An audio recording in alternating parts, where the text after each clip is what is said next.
இது நம்ம கிச்சனில் நம்ம இன்றைக்கி என்ன பண்ண போகிறோம்னா தட்டு இட்லி வாத்துருக்கோம். தட்டு இட்லி என்கிட்ட இருக்கிற, நான் இதுக்குன்னு தட்டெல்லாம் வாங்கலை, இருக்கிற தட்டை வச்சு நான் இதை செஞ்சு ஒரு ட்ரையல் பார்த்துருக்கேன். இது பார்த்துருக்கேன். இட்லிக்கு தட்டு இட்லிக்கு பேசிக் மாவு இது தான். ஆனால் நான் இதில் என்கிட்ட இருக்கிற தட்டு, நீங்களும் இதேமாரி தட்டு வாங்காமல் உங்கள்கிட்ட இருக்கிற தட்டை வச்சே வாக்கலாம் அப்படின்னு ஜஸ்ட்டு ஒரு ஐடியா தான் உங்களுக்கு. இந்தமாரி வாத்திருக்கேன். இட்லி பாருங்கள் இவ்வளோ சாஃப்டாக பஞ்சு மாரி இருக்குன்ட்டு தட்டு இட்லி.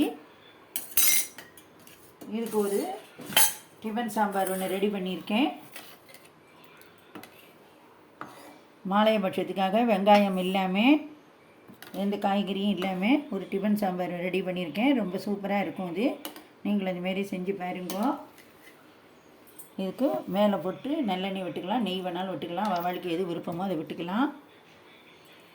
இந்த தட்டு இட்லிக்கு மெஷர்மெண்ட் என்ன அப்படின்னாக்க, மாவு அரைக்கிறதுக்கு மெஷர்மெண்ட் என்னன்னாக்க 2 கப்பு இட்லி புழுங்கரிசி எடுத்துக்கோங்க, 1/2 கப்புக்கு உளுந்து எடுத்துக்கோங்க, ஒரு 1/4 ஸ்பூன் வெந்தயம். இது 3த்தையும் ஒன்றா ஊற வச்சுட்டு, 1/2 அழகுக்கு ஜவ்வரிசி, ஒரு 1/4 அழகுக்கு அவல், இது எல்லாத்தையும் ஊற வச்சுட்டு தனித்தனியாக ஊற வச்சு எல்லாத்தையும் ஒன்றா சேர்த்து ஒரு 5 மணி நேரம் நல்லா ஊற வச்சு அரைச்சி 8 மணி நேரம் புளிக்க வச்சுட்டு, அதுக்கப்புறம் இந்த மாவு இந்தமாரி வார்த்தைகள்னால் இது ரொம்ப நல்லா வரும்.